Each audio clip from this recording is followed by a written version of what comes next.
She left me when I had nothing, not even $1 to my name. It wasn't gradual, it wasn't kind. One day, she just looked me in the eyes, shrugged like I was a failed experiment, and said, "I can't do this anymore. You're just—" Then she walked out the door, heels clacking like gunshots on the hardwood, leaving behind nothing but a faint trail of her perfume and the silence of a life that suddenly felt small. My name's Jordan. I wasn't always broke. I wasn't always the guy left behind. I was once a dreamer, a builder. I had this startup idea, something that could have changed the way small businesses processed payments. I believed in it with everything I had. I put my savings into it, worked out of my car, pitched to investors who slammed doors in my face. I thought she believed in it too. Believed in me. Her name was Tasha. She was beautiful in a cruel kind of way, like someone who'd smile at you while holding a knife behind her back. We'd been together 3 years. Laughed, cried, survived ramen dinners and cheap wine, or so I thought. The cracks started when the eviction notice came. When the car got towed. When I pawned my grandfather's watch just to keep the lights on. That's when she started staying out later, dressing up more, turning her phone face down. When I was around, I didn't want to see it, didn't want to believe she'd changed just because the money dried up. But deep down, I knew. The night she left, I was curled up on the couch, reworking my business pitch for the 100th time. She came in wearing this sleek, black dress, one I'd never seen before, said she was going to dinner with friends. I asked her to sit down. Told her I needed her to hang on a little longer, that I was close. She didn't even flinch, just looked at me like I was a burden. "You keep saying that, Jordan. I'm close, but I'm tired of being poor. Tired of waiting for you to be someone you're not." That last line, ... It broke me, not just because of what it meant, but because she actually believed it. She didn't see me as someone on the verge. She saw me as someone finished. When the door closed behind her, I sat there in the dark, numb, not angry, not even surprised, just hollow, like my insides had caved in. Everything I'd been fighting for suddenly felt pointless. She was the last thing I thought I had left, and now even she was gone. What I didn't know then was this. Losing her wasn't the end. It was the beginning, the fire I didn't know I needed. And one day, she'd be sitting in the back row, watching me slip $1 million ring on someone else's finger, someone she could never be. The days after Tasha left bled together in a haze of bitterness and black coffee. I'd wake up in the same clothes I fell asleep in, half my body hanging off the edge of a torn couch cushion. Laptop still open on my chest, my pitch deck flickering on the screen like a bad joke. The apartment smelled like stale takeout and shame. Every second felt like a punch to the gut. I wasn't just heartbroken, I was humiliated. I kept asking myself the same damn questions. When did she stop loving me? How long had she been planning to leave? Who was she really going to dinner with that night in the black dress?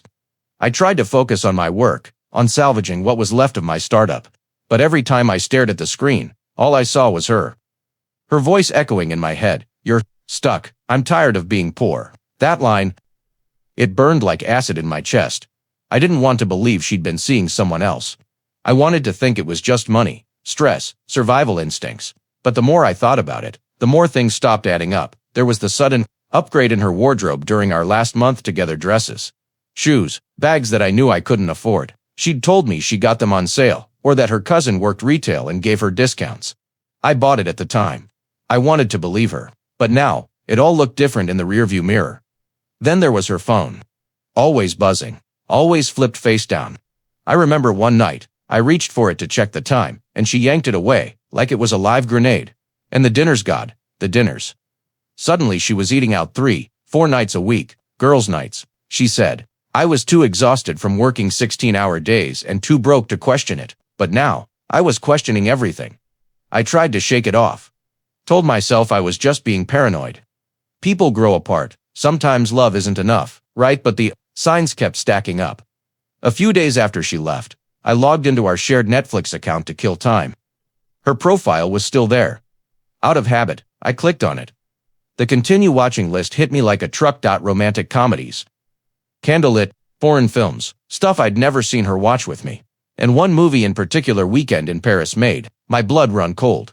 Because she told me she hated that movie. Said it was unrealistic garbage, but here it was. Halfway finished. Watched just 2 nights before she left, and that's when something inside me snapped. I went digging.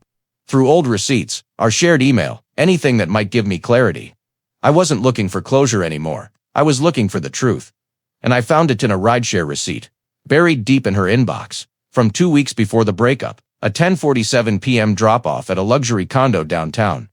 Not a girl's house, not a restaurant, a place I knew all too well. It was Devon's building, Devon Matthews, my former business partner, the same guy who'd backed out of our payment app venture at the last minute, citing family pressure and financial instability. The same guy who, just months ago, had tried to buy me out for pennies on the dollar and flipped when I said no. I remembered the way Devon used to look at Tasha too long, too casual, like he was just waiting for an opening. And now I knew I didn't have proof, not yet. But in my gut I knew. She didn't just leave because I was broke. She left because she had someone richer, someone shinier, someone who hadn't just dreamed of success, but had already bought the penthouse. Sweet. I felt sick. Betrayed all over again. Not just by her, but by someone I once called a brother. I wanted to confront them, kick down his condo door. Demand answers. Scream, break something, but I didn't, not yet, because I knew what they'd see. A broke, desperate man clinging to scraps, and I wasn't going to give them that satisfaction, so I bottled the rage, sealed it tight, and I made myself a promise right then and there. They'd both regret this. One day. But not because I said something, because I'd become something they could never ignore. I didn't sleep much after that night.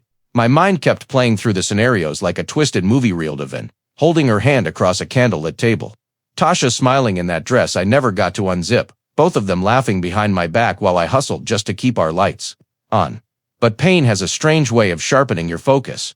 The next morning I cleaned myself up, shaved, showered, even put on a collared shirt, like I was heading into a boardroom instead of a war zone. Because that's what this was now, war. And I wasn't about to fight it like some lovesick fool.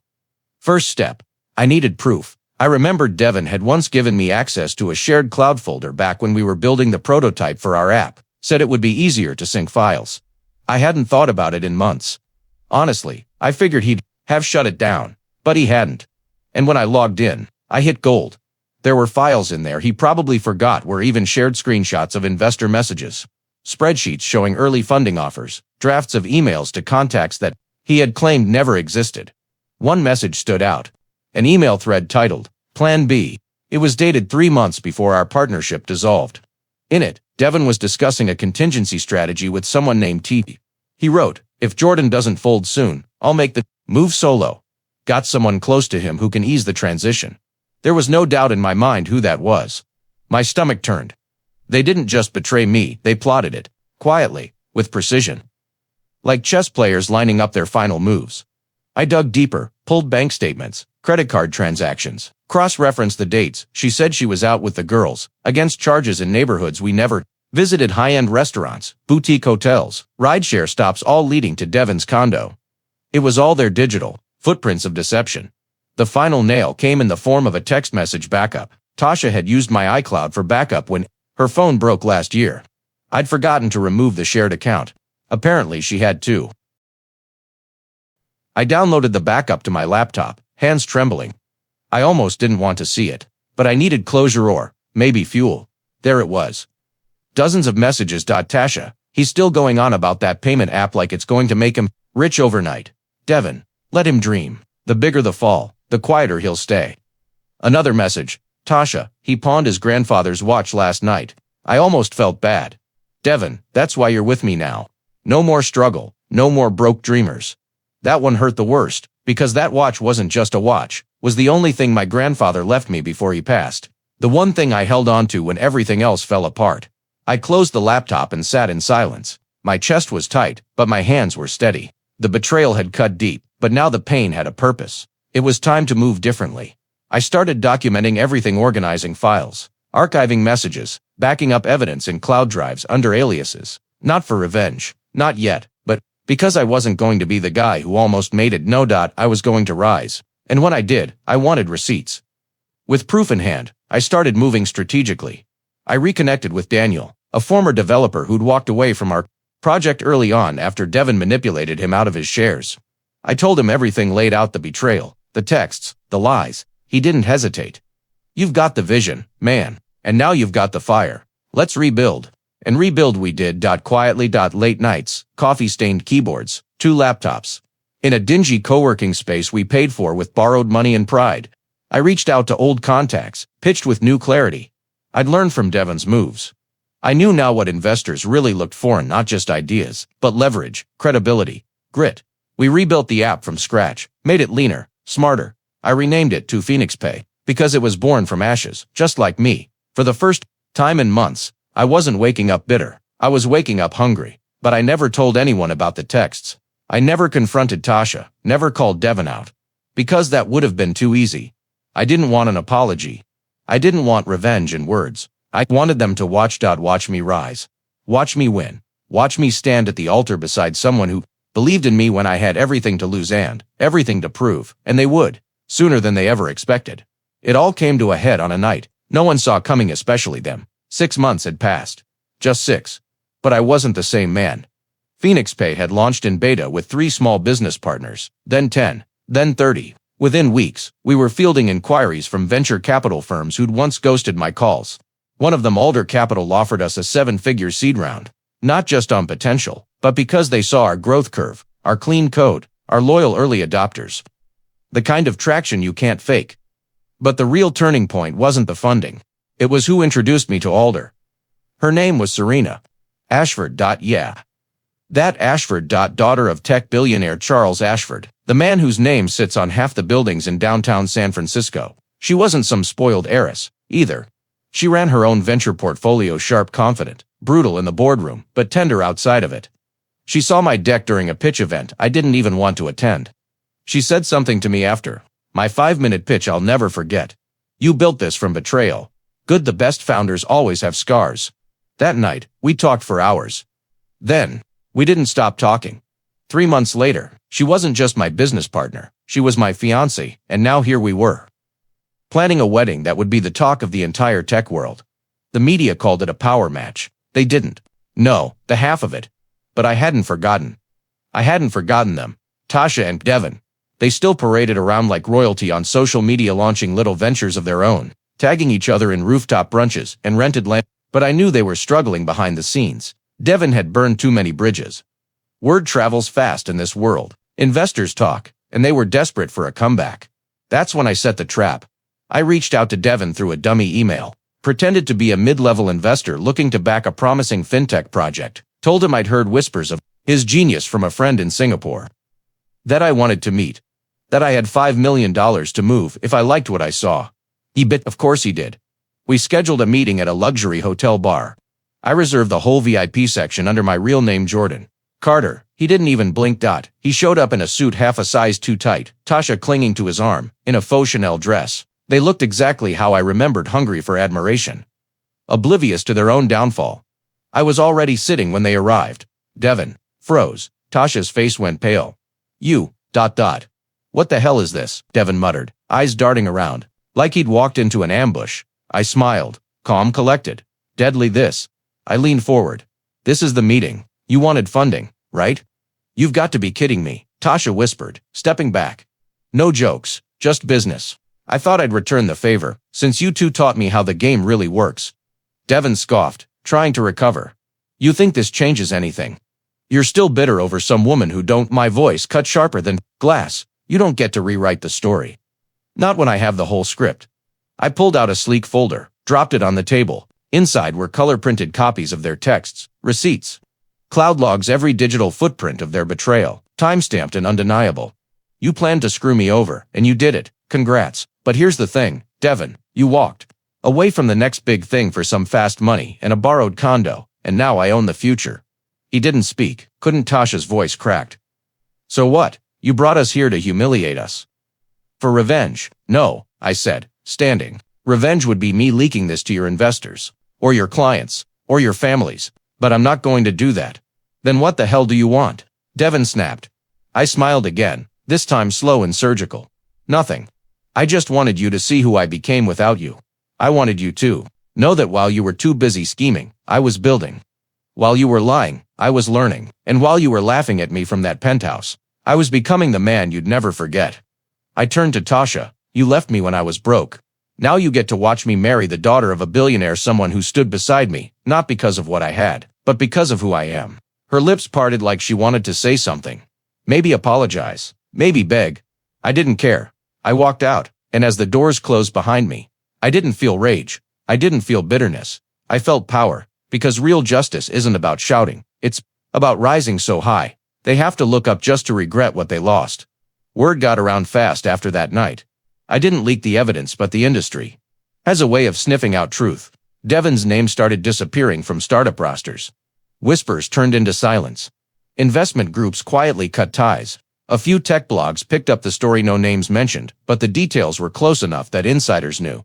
Deals he'd been chasing for months evaporated. His next big app never launched. Rumor had it he tried pitching at a smaller VC firm under a new name. Didn't work. His reputation was poison now. Tasha, she went dark on social media. Deleted her Instagram. The photos of brunches, vacations, rooftop views gone overnight. Someone told me she moved out of Devon's condo. I didn't follow up. I didn't care, but even with their downfall unfolding, I didn't feel triumphant. Not exactly. I felt clean, like I'd finally shed the weight they hung around my neck. For months, I thought closure would come with revenge. That seeing them fall would make me feel whole again. But it didn't. The closure came from something else. Choosing to walk away with my head high. Choosing to become the man I always told them I would be, without needing their apology to do it. Still, I'd be lying if I said it didn't sting a little. Sometimes I'd catch myself wondering, did she ever truly love me? Was it ever real, or just convenience? Did Devon ever believe in me? But those thoughts don't live long anymore. Not when I look at Serena. Not when I wake up in a home we built together, beside a woman who never asked me what I had, only what I believed. The world kept turning, and I moved with it. The wedding date was set for fall, a private vineyard in Napa. Nothing over the top, just close friends, family, and a few of the early team members who stuck with me through the storm. People who believed, and I knew somewhere in the shadows Tasha would hear about it. Maybe she'd even see a photo. Maybe she'd recognize the name. Maybe she'd whisper to herself, "That should have been me," but it never could have been, because it takes more than beauty to stand beside someone through the ashes. It takes loyalty. It takes vision. It takes love that doesn't fold when the lights go out, and she never had that. But I do now. Peace doesn't arrive all at once. It's quiet, subtle. It sneaks in when the noise fades. When the bitterness finally loosens its grip on your heart. That's what healing felt like for me. Not a grand moment, just 1,000 little ones, strung together. Like the first morning I woke up without checking her social media. Like the first time I walked past that old apartment and didn't feel anything at all. Like the day I handed Serena my grandfather's watch, restored and gleaming, and told her I wanted our future son to wear it someday, not because it was valuable, but because it survived everything. Just like me. My life looks nothing like it did a year ago. Phoenix Pay is now one of the fastest growing fintech startups in the country. We serve over 200 small business clients and recently partnered with a major retail chain for national integration. We're hiring, we're scaling, we're becoming the company Devon never believed we could be. But beyond the headlines and funding rounds, what changed most was me. I stopped defining myself by what I lost and started building from what I learned. I learned that people can love you when it's convenient and leave you when it's not. I learned that betrayal doesn't always come from enemies. Sometimes it walks like a partner and smiles like a friend. But I also learned that strength doesn't come from proving them wrong. It comes from proving yourself right. From rising on your own terms, quietly, relentlessly, authentically, and love. Real love. It doesn't ask you to be rich or perfect. It meets you where you are and builds with you brick by brick. That's what Serena and I have. Not a fairy tale. Something better. Truth. I remember standing on that vineyard hilltop a week before the wedding, just watching the sun bleed into the vines, thinking back to the man I used to be. The one curled on a thrift store couch, broken and ashamed, thinking his life was over. I wish I could reach back and tell him, "Hold on, you're not done. You're just getting started." Because everything I thought I lost led me to everything I never knew I deserved. That pain, it was a lesson. That betrayal, it was a door closing, so a better one could open. And now, I live without fear. Without needing validation. Without chasing ghosts, because I've already won. Not in spite of what they did, but because of it. That's the funny thing about rock bottom. It teaches you how to build, and I built something unshakable. Not just a company, not just a relationship, but a life, a real one. Life has a brutal way of showing you who's really in your corner. When everything's stripped away, your money, your pride, your plans, you see people for what they truly are. And sometimes, what you see hurts like hell.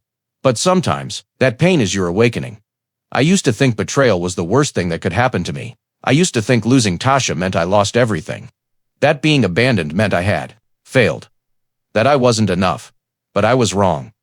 That betrayal wasn't my end. It was my beginning. It forced me to grow, to rebuild, to face myself, stripped of illusions and pride. And in doing so, I found something stronger than revenge. I found clarity. I found peace. I learned that true strength isn't about proving others wrong. It's about proving to yourself that you can rise, even when they counted you out. It's about rebuilding quietly while the world doubts you. It's about showing up every day for your own future. Even when no one claps. Even when no one stays. It's about knowing your worth when others walk away. Because when you love yourself enough to keep going, something incredible happens. You stop chasing people. You start attracting purpose. And the very people who left you in the fire, they end up watching you rise from the ashes. So if you're sitting in that dark place right now, feeling broken, abandoned, betrayed, don't run from it. Stand in it. Let it teach you. Let it shape you. Then take all that pain and turn it into power, because your story isn't over. In fact, it might just be starting, and one day, the ones who gave up on you, they'll be sitting in the back row, watching you live a life they never had the strength to stay for, and you'll be too busy smiling to even look back.